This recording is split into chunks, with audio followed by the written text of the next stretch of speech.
Doctor Baba Saheb Ambedkar open university.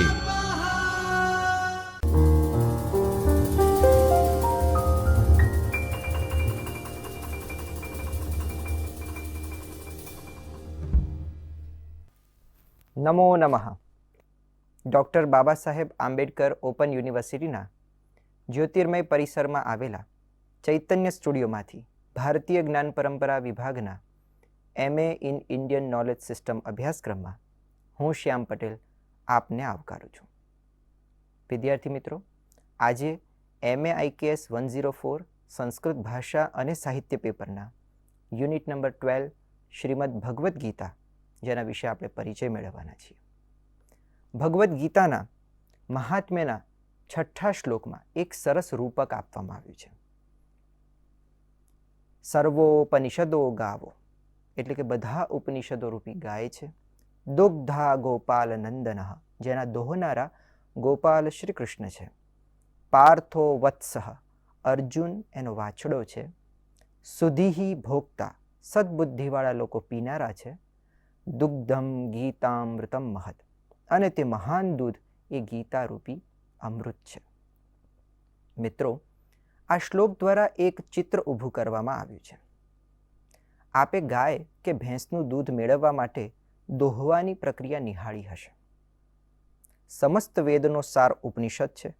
આવા ઉપનિષદો રૂપી ગાયોનું દૂધ દોહનારા ગોવાળ પાર્થસારથી સ્વયં ભગવાન શ્રી કૃષ્ણ પોતે છે.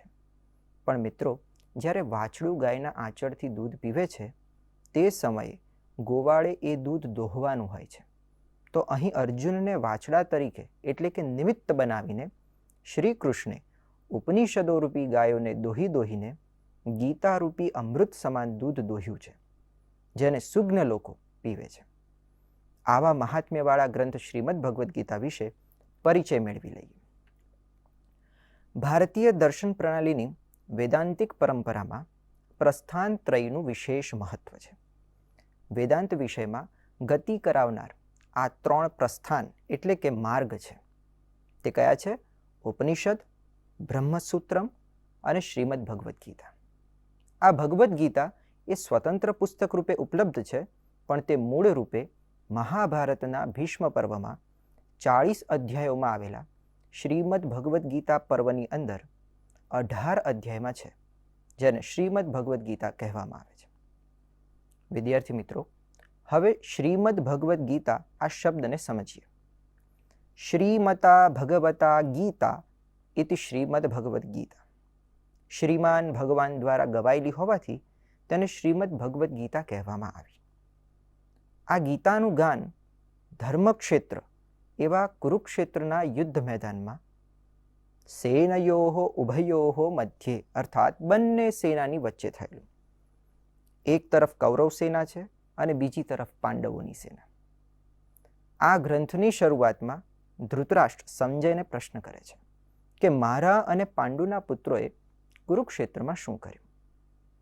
અને તેના ઉત્તરમાં સંજય, કે જે ધૃતરાષ્ટ્રનો સારથી છે, તે વેદવ્યાસ દ્વારા મળેલ દિવ્ય દ્રષ્ટિ દ્વારા વીતી ગયેલા 10 દિવસ દરમિયાન યુદ્ધમાં શું શું બન્યું હતું એ બધું વર્ણન કરે છે. તેમાં પ્રથમ દિવસે યુદ્ધના આરંભે અર્જુનનો વિષાદ ભગવાનને ઉપદેશ આપવાની ભૂમિકા રૂપ બને છે. તે જ છે શ્રીમદ ભગવદ્ ગીતા. એટલે શ્રીમદ ભગવદ્ ગીતામાં સંજય અને ધૃતરાષ્ટ્રના સંવાદમાં કૃષ્ણ અને અર્જુનનો સંવાદ આવે છે. મિત્રો, હવે શ્રીમદ ભગવદ્ ગીતાનું સ્વરૂપ જાણી લઈએ. આ ગ્રંથમાં કુલ 18 અધ્યાય છે અને 700 શ્લોક છે. તેમના મોટા ભાગના શ્લોકોનું અનુષ્ટુપ છંદમાં બંધારણ છે, જ્યારે કેટલાકનું બંધારણ ત્રિષ્ટુપ છંદમાં છે. ભગવદ્ ગીતાના ભાષ્યકારો અને આચાર્યો દ્વારા ગીતાના ત્રિવિધ વિષયો નિરૂપાયા છે: કર્મ, ભક્તિ અને જ્ઞાન. કર્મયોગનો પ્રધાન ઉપદેશ કરનારા આ 6 અધ્યાયો માનવામાં આવ્યા છે: અર્જુન વિષાદ યોગ, સાંખ્ય યોગ, કર્મયોગ, જ્ઞાન કર્મ સંન્યાસ યોગ, કર્મ સંન્યાસ યોગ અને 6ઠ્ઠો અધ્યાય આત્મસંયમ યોગ.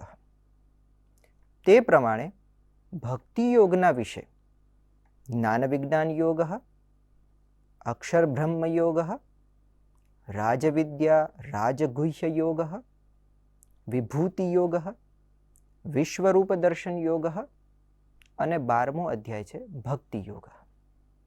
આ ક્રમમાં જ્ઞાન યોગનું મહત્વ દર્શાવતા 13 થી 18 અધ્યાયો આ પ્રમાણે છે. ક્ષેત્ર ક્ષેત્રજ્ઞ વિભાગ યોગ, ગુણત્રય વિભાગ યોગ, પુરુષોત્તમ યોગ, દૈવાસુર સંપદ વિભાગ યોગ, શ્રદ્ધાત્રય વિભાગ યોગ અને મોક્ષ સંન્યાસ યોગ. આ તો આપણે શ્રીમદ ભગવદ્ ગીતાના અધ્યાયોનું માત્ર નામ કીર્તન કર્યું. હવે આ ગ્રંથમાં વર્ણવેલા મુખ્ય વિષયો વિશે જાણી લઈએ. ભગવાનના ઉપદેશનો પ્રથમ વિષય છે દેહ દેહી. દેહ એટલે શરીર અને દેહી એટલે શરીરમાં રહેનારો આત્મા. ભગવાન કહે છે કે હે અર્જુન, દેહને મારવાથી દેહી એટલે કે આત્માનો વધ થતો નથી. આત્મા તો અવિનાશી છે. જેમ દેહમાં કુમારાવસ્થા, યુવાવસ્થા અને ઘડપણ આવે છે, તેમ દેહી એક દેહને છોડીને બીજા દેહને પ્રાપ્ત કરે છે. તેમાં ધીર પુરુષે મોહિત થવું ના જોઈએ. આમ દેહની નશ્વરતા દેખાડીને યુદ્ધ માટે અર્જુનને ઊભા થવાનું ભગવાન સૂચવે છે. આવો આત્મતત્વનો બોધ અહીં આપણને મળે છે. આ ક્રમમાં બુદ્ધિની સ્થિરતા વિશે ભગવાન વાત કરે છે. જે સુખ દુઃખ આદિ દ્વંદ્વો અને ઇન્દ્રિયોના વિષયોમાં નથી ફસાતો તેને સ્થિતપ્રજ્ઞ કહ્યો છે. સ્થિતા પ્રજ્ઞા અર્થાત બુદ્ધિ યસ્ય સહ સ્થિતપ્રજ્ઞ. આવો સ્થિતપ્રજ્ઞના લક્ષણો શું હોય છે એવી અર્જુનની પૃચ્છા હોવાથી ભગવાન અનેક શ્લોકોમાં એનું સરસ વર્ણન કરે છે. ત્યાર પછી કર્મયોગનો ઉપદેશ કરે છે. કર્મ કર્યા વિના કોઈ મનુષ્ય પોતાનું જીવન યાપન કરી શકતો નથી. માટે કર્મને ત્યાગી શકાતું નથી. તો પછી કર્મ કેવી રીતે કરવું જોઈએ? કેમ કે કર્મ સારું હોય તો તેનું પુણ્ય ફળ ભોગવવું પડે છે અને ખરાબ કર્મ હોય તો પાપનું ફળ ભોગવવું પડે છે.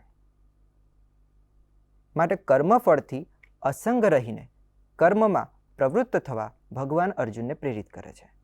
આવો મનુષ્ય યોગી માનવામાં આવે છે. આ યોગી પોતાના જીવનમાં સમત્વને સાધે છે. મિત્ર હોય કે શત્રુ હોય, આવો યોગી બધાને સમાન દ્રષ્ટિથી જુએ છે. તેની આ સમદર્શિતા સ્વયંના ઉદ્ધાર કરવામાં અતિ આવશ્યક ગુણરૂપે મનાય છે. મિત્રો, આપણે નિષ્કામ કર્મ એટલે કે ફળની આશા વિના કર્મ કરીએ ત્યારે કર્મફળ પ્રત્યેના મમતાને છોડી શકતા નથી. પણ કર્તૃત્વનો ભાવ એટલે કે મેં આ કામ કર્યું છે એવી અહંતા ઘણી વખત નથી છૂટતી. તે સ્થિતિમાં પોતાના વ્યષ્ટિ અહંકારને સમષ્ટિ અહંકાર સાથે જોડી દેવાની પ્રક્રિયા ભક્તિયોગ શીખવે છે. ભક્તિયોગમાં પરમાત્માના સ્વરૂપને ઓળખીને એમાં પોતાની જાતને જોડી દેવાની હોય છે. સ્વધર્મને અને ધર્માચરણના ફળને એમ કર્મ અને એનું ફળ બંને પ્રભુચરણે અર્પિત કરવાની ભાવનાથી કર્મ કરવામાં આવતું હોવાથી બંધનરૂપ ન રહેતા મોક્ષ તરફ લઈ જાય છે. આવા ભક્તિ યોગને આશ્રિત ભક્તોના 4 પ્રકારો ગીતામાં વર્ણવતા ભગવાન કહે છે કે 4 પ્રકારના લોકો મને ભજે છે. આર્તો જિજ્ઞાસુરર્થાર્થી જ્ઞાની ચ ભરતર્ષભ. આર્ત એટલે દુઃખી, જિજ્ઞાસુ એટલે ભગવાનના સ્વરૂપને કુતૂહલતાથી જાણવાની ઈચ્છાવાળો, અર્થાર્થી એટલે કંઈક મેળવવાની ઈચ્છાવાળો, અને જ્ઞાની કે જે સર્વત્ર પરમ તત્વનું દર્શન કરે છે. આ 4 પ્રકારના ભક્તોનું વર્ણન કરીને ભગવાન જ્ઞાની ભક્તને પોતાનો સૌથી પ્રિય ભક્ત ઘોષિત કરે છે. આ સૂચિમાં છેલ્લે આપણે જ્ઞાન યોગ વિશે જાણી લઈએ. જ્ઞાન એટલે શું? જ્ઞાન એટલે સામાન્ય રીતે કહીએ તો વિવેક બુદ્ધિ. શું કરવું અને શું ન કરવું, આ બંને વચ્ચે વિવેક જન્માવતી બુદ્ધિ. ગીતામાં જ્ઞાનનો મહિમા જણાવતા ભગવાન કહે છે કે નહીં જ્ઞાનેન સદૃશમ પવિત્રમિહ વિદ્યતે. આ જગતમાં જ્ઞાનથી ચડિયાતું પવિત્ર સાધન બીજું કંઈ નથી. આવું જ્ઞાન સત્વ, રજસ અને તમસથી યુક્ત હોય છે. જે જ્ઞાન અનેકમાં એક એવા પરમાત્માને દેખાતા કરે છે તે સાત્વિક જ્ઞાન કહેવાય છે.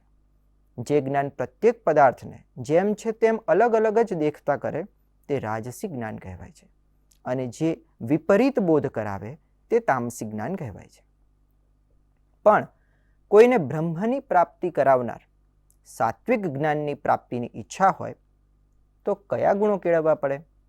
તો ભગવાન કહે છે કે અમાનિત્વમ, અમાની એટલે માન અપમાનથી રહિત રહેવું, અદંભિત્વમ દંભથી દૂર રહેવું, અહિંસા મન વાણી અને કાયાથી હિંસા ન આચરવી, ક્ષાંતિ ક્ષમા આપવાનો ભાવ હોવો, આર્જવમ સરળતા હોવી, આચાર્યોપાસનમ ગુરુજનોની સેવા અને સામીપ્ય હોવું, સ્થૈર્યમ શરીર અને મનની સ્થિરતા તથા આત્મવિનિગ્રહ પોતાની જાત ઉપર કાબુ હોવો. આટલા ગુણોને કેળવીને જ્ઞાની બ્રહ્મીભૂત થાય છે. મિત્રો, આપણે ગીતાના મુખ્ય વિષયોની વાત કરી. આ વિચારોએ જ સુજ્ઞ લોકોને આકર્ષ્યા છે. તેથી જ શ્રીમદ ભગવદ્ ગીતા પર અનેક વિવેચન અને ભાષ્ય થયા છે, જેમાંના કેટલાક અહીં પ્રસ્તુત છે.